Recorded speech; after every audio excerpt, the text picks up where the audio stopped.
If you are wondering how many eSIMs can we add on our Samsung Galaxy A37, then let me quickly try to explain. So of course, if you want to add an eSIM, you can go to connections and then go to the SIM manager over here.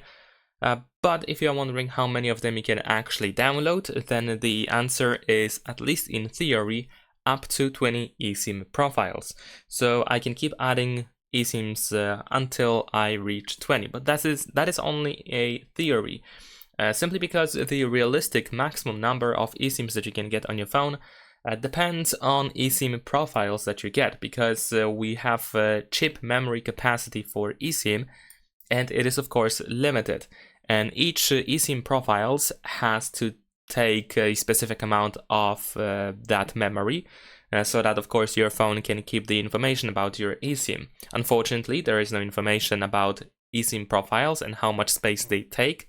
This information is simply hidden, and based on that, once we of course run out of the memory, then we cannot really add more eSIMs. So in theory, it is possible to get 20 eSIMs. We can download 20 of them, but realistically, it is something around 8 eSIMs at most, due to, of course, the size of these eSIM profiles. You might be able to get even more than that, of course. You might be able to get something closer to 20, but like I said, realistically speaking, you will be able to add 8, maybe up to 10 eSIM profiles on your Galaxy A37. And of course, if you want to use eSIMs, if you want to make them active, then you can use 2 eSIMs at once.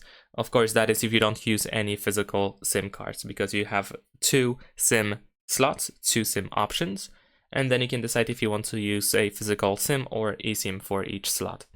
And that's pretty much it. Leave a like and subscribe.